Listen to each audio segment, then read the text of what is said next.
Hey guys, welcome back. Today I'll be showing you how to analyze functions using successive differences. Here is the first example. Look for a pattern in each table of values to determine which kind of model best describes the data. Here is our first set of data.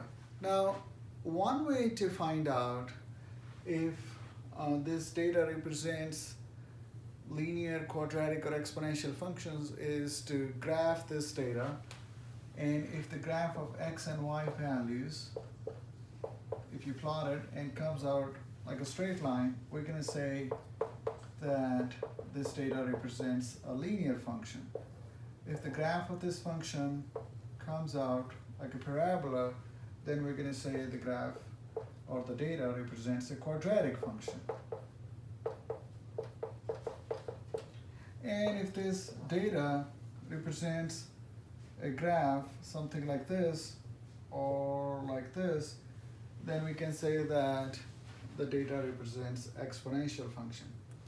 So I'm not showing this part. I'm going to show it to you another method. It's called successive differences to find out if the data represents either a linear, quadratic, or exponential function. So in successive differences method, the first thing you have to make sure is this method works only if the x values increase or decrease by the same amount.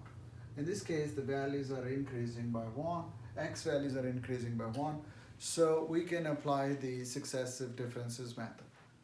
If the values of x, they are not increasing by same amount like this, then you cannot use the successive differences method, because this value increasing by 1, this value is increasing by 2. So this method cannot be used.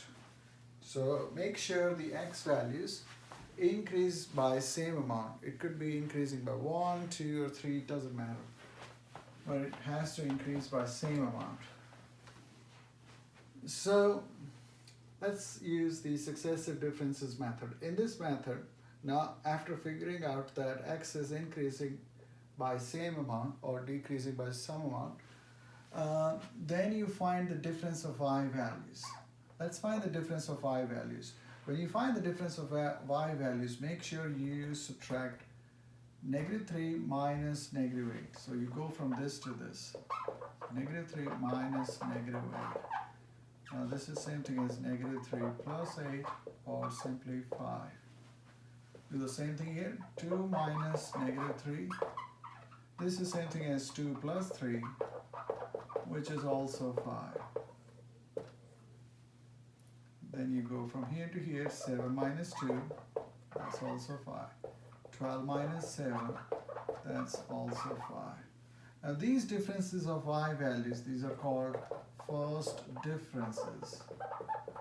Now, as you can see that first differences of y values, they are constant number. Therefore, this kind of a function is called a linear function. Let's look at this next question. So here again, the first thing I had to check is, are the x values increasing or decreasing by same amount? Yes, they are. They are all increasing by 1. So I can use the successive differences method to find out if this data represents linear, quadratic, or exponential function. So let's find out the first differences of y values. So first differences. Now what is 2 minus 5? That's going to be -3. 1 minus 2, that's -1. 2 minus 1, that's 1. And 5 minus 2, that's 3. As you can see that the first differences of y values, they're not exactly same. They're not same at all. So what we're going to do is we're going to find the second differences. So this data does not represent the linear function, but I'm going to check if it is quadratic function. So if you look for the second differences of y values, that means -1 minus -3. This is going to become -1 plus 3, or simply 2. 1 minus -1, this will also be 2. 3 minus 1 will also be 2. As you can see that second differences are same. So if the second differences are same, the data represents quadratic function. Here is another question on analyzing functions using successive differences.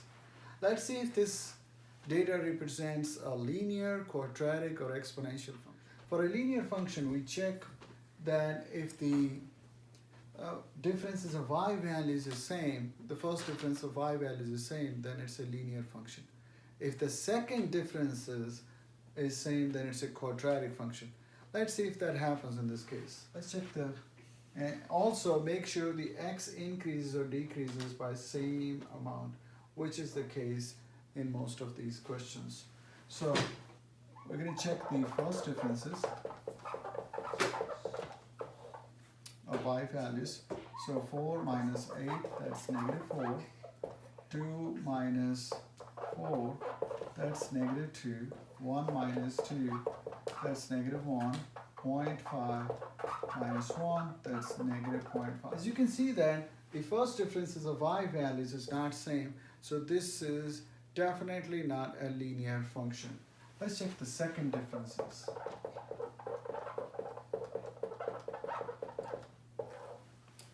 So negative 2 minus negative 4, that's going to be negative 2 plus 4, or simply 2. Negative 1 minus 2, that's going to be 1. And negative 0.5 minus negative 1, that's 0.5. So as you can see that even the second differences are not same. So therefore this is not a linear function and not a quadratic function. So how do we know if it's an exponential function?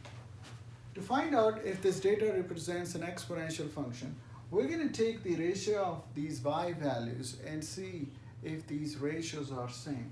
So I'm going to take the ratios of these consecutive y values.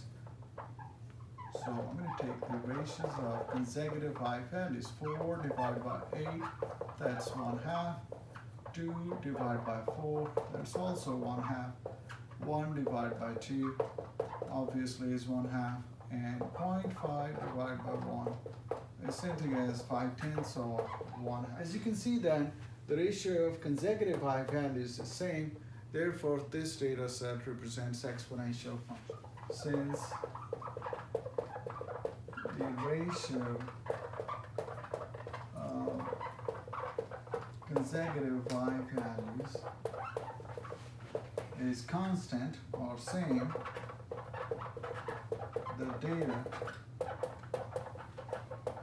represents exponential function.